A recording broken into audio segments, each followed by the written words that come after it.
예, 5월의 마지막 주가 시작됐지만 국회는 여전히 정상화 기미가 전혀 보이지 않고 있습니다. 네, 6조 7천억 원 규모의 추경안과 각종 민생 법안 처리는 기약 없이 미뤄지고 있습니다. 국회 연결해 보겠습니다. 박현우 기자.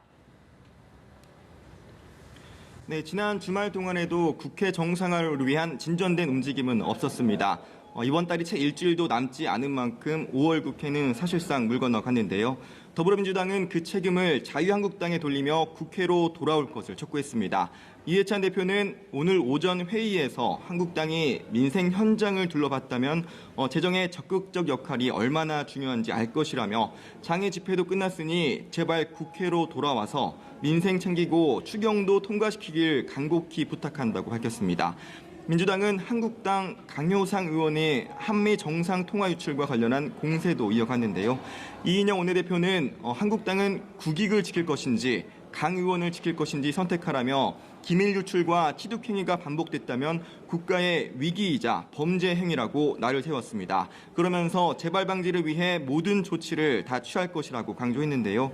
이 원내대표는 한국당 황교안 대표가 지난 23일 전방부대에서 군과 정부의 입장은 달라야 한다고 말한 것에 대해서도 노골적인 내란 선동이느냐고 반문했습니다. 이어 항명하라는 뜻이냐며 국헌을 무너뜨리고 국가기관을 무너뜨리는 막말이라며 자숙하라고 말했습니다. 한편 오늘은 국회 개원 71주년을 맞는 날인데요. 문희상 의장도 기념사를 통해 국회가 장기간 정쟁과 혼란에 휘말려 원활히 돌아가지 못하는 상황이라 마음이 무겁다고 밝혔습니다.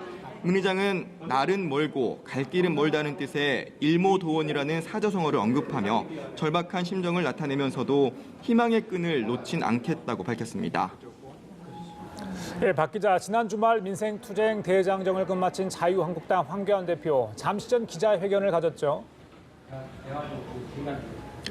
네, 오늘 오전 10시 반쯤 황교안 대표는 영등포 당사에서 기자회견을 가졌습니다. 한국당은 오늘 기자회견을 국민의 절망을 희망으로 만들겠습니다라고 명명했는데요. 황 대표는 이 자리에서 민생 대장정에 대한 소회를 밝히면서 민생 현장을 돌아보고 나니 정부의 경제 실정을 뼈저리게 느낄 수 있었다는 입장을 밝혔습니다.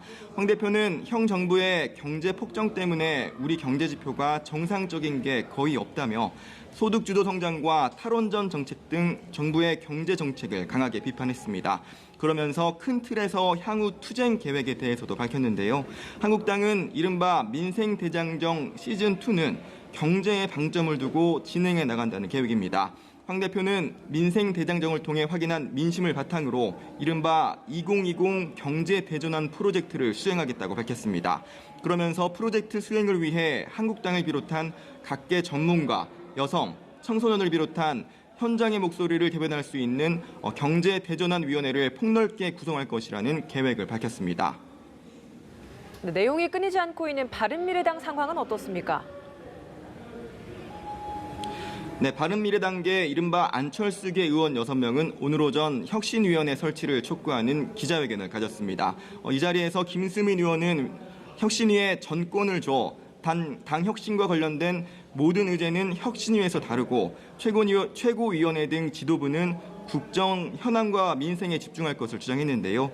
김 의원은 혁신위 활동 기한을 6월 말까지로 해야 한다고 밝히면서 혁신위원장은 당초 손학규 대표가 제안한 대로 정병국 의원으로 할 것을 제안했습니다. 이에 대해 손학규 대표는 대표 퇴진을 전제로 한 혁신위원회를 구성할 생각은 없다고 못 박았습니다. 이어 퇴진도 이선 후퇴도 없다, 꼼수도 없다는 뜻을 분명히 하면서 지도부의 즉각 퇴진과 함께 혁신위 체제를 요구하는 바른정당계의 요구를 일축했는데요.